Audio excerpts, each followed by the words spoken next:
নমস্কার, আমার নাম শুভঙ্কর আর আপনাদের সবাইকে স্বাগত আমার সোহমশালী ক্লাসে। তো আজ আমরা করব কোষে দেখি 15.3 ফার্স্টের দাগের অঙ্কটা। চেষ্টা করব 5 অবধি করার, দেখি কটা করা যায়। তো কি বলেছে, রাতুল একটি সামান্তরিক এঁকেছে যার ভূমির দৈর্ঘ্য 5 সেমি এবং উচ্চতা 4 সেমি। রাতুলের আঁকা সামান্তরিক আকার ক্ষেত্রের ক্ষেত্রফল হিসাব করি। তো এই অঙ্কগুলো করার আগে আমাদেরকে বুঝতে হবে যে আঁকাটা কি বলেছে, ঠিক আছে? তো এটা একটা সামান্তরিকের কটা বৈশিষ্ট্য বলে দিই। বিপরীত বাহুগুলি কি সমান্তরাল এবং সমান। সামান্তরিকের বিপরীত বাহুগুলি সমান এবং সমান্তরাল, ঠিক আছে?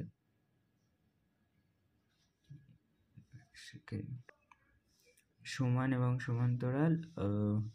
তো কি বলেছে, ভূমি কত বলেছে? ভূমি বলেছে 5 সেমি, তাহলে এটা কি 5 সেমি। আর উচ্চতা বলেছে, ঠিক আছে, মাথায় রেখে উচ্চতা বলেছে। উচ্চতা কত বলেছে? 4 সেমি। হলো, এটা আমরা আগে লিখে নিই। তো লিখি, রাতুলের আঁকা সামান্তরিকের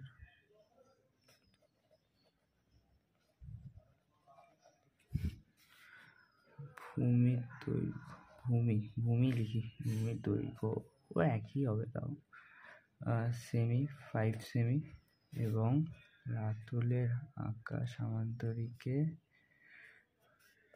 উচ্চতা কত? উচ্চতা হলো 4 সেমি, ঠিক আছে?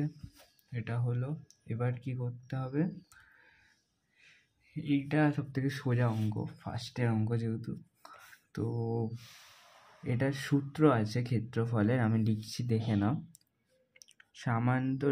সুতরাং সামান্তরিকটির ক্ষেত্রফল,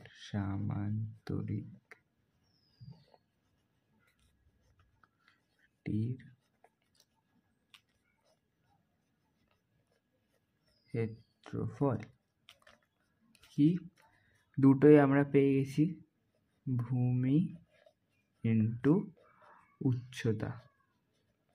সামান্তরিকের ক্ষেত্রফলের সূত্র কি? ভূমি ইন্টু উচ্চতা, এর বাইরে বর্গ একক, ঠিক আছে? ভূমি ইন্টু উচ্চতা হলো সামান্তরিকের ক্ষেত্রফল।